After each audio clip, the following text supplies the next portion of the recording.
you said in the past that you wish you punched harder, and in terms of contributions to social reform. So I wonder, what kind of examples do you have of this? What kind of change would you like to have made? Well, I think the most accurate answer is to say I wish I'd been able to be more politically adroit. I don't think I was politically adroit enough. Uh, and maybe not in the way you would quickly think. I think I soft pedaled the ideas that I was selling. I don't think I challenged people strongly enough about what they were doing. But that's very complicated because to challenge somebody strongly gets you rejected. And so you have to be like Dr. Carl. You have to be socially adroit. And I don't think I'm socially adroit in that way. In my books, I think I'm better because I have time to think things over when I write it down. But at a committee meeting, I want to say, "Are you a jerk?" I don't say that, but they can read it in my eye. And I remember once walking into a meeting. I walked in late, and the presentation had already started. A fellow was beginning to present, and he saw me come in the back door, and he said to the audience, "Uh-oh, I thought I was off the hook tonight, but Warme just walked in the door." So I'm not politically adroit. I don't think that my criticisms are as harsh as the objects of my criticism. They think I'm very harsh. I don't think I'm so harsh, but maybe I am. Back in February, before the madness, we talked about how some of your papers were ignored by some editors, and the psychiatric publishing community being small. There was a certain amount of gatekeeping that was involved with. Oh, yeah, well, they have. You understand, of course, I'm getting senile, that I can't remember these. But they have people who review papers, Yes. who decide whether it will be published.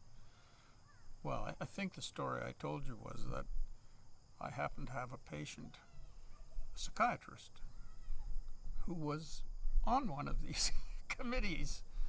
And a couple of times during the time I saw him, papers of mine came before the committee. And he said the chairman I know who it was, who the chairman of it was. But my papers were just not even considered because I'm a troublemaker. And I am a troublemaker.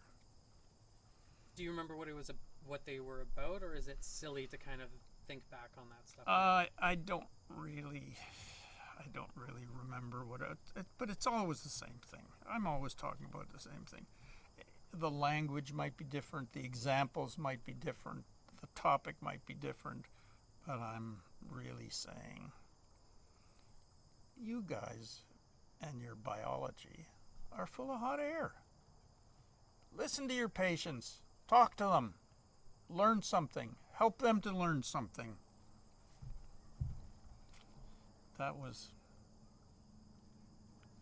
It wasn't funny at the time.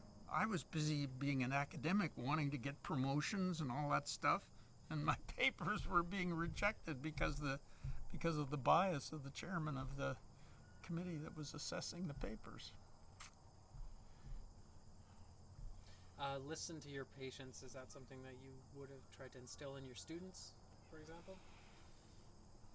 Well, yeah, and I mean, I would say it in words.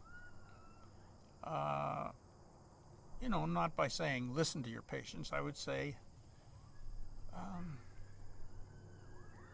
maybe he has more to say about that topic. Maybe he has, and I would do it the other way. I would do it would be by trying to listen to them. I'd be quiet. both as a psychotherapist and as a teacher, I would do a lot of listening. I'd like to be a model for my patients.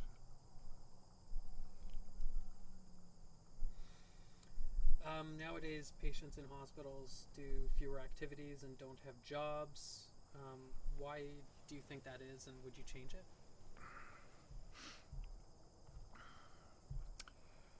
Like Menninger had had shops. Yeah, they had a stuff system where everybody had to work. Like, they would have jobs for them in the community, in stores. I remember some famous movie star, I forget who she was, worked in a department store selling cosmetics or whatever she was selling. Everybody had to work, and I guess this was kind of sexist. Men were expected to do physical work, chop wood. You showed me a map of the original Menninger Foundation campus, and you asked where was the farm. I don't remember the farm, but I remember there was a wood pile, and the men had to chop wood. Did it do anything? It said, you're part of a community of people that does stuff. I can't say that it was any fancier than that. But everybody had to work, and everybody had to do something cultural every day. Every day. Music, art, literature. What else did they have to do? Exercise. Everybody had to exercise every day. Yeah, there was like a track or something, and little stations to do like pull-ups or something. Yeah. Well, this was wholesome living, and some people used to make jokes about the Menninger Foundation. They'd say it's a finishing school. It's not a hospital, it's a finishing school. Well, yeah, it was like a finishing school.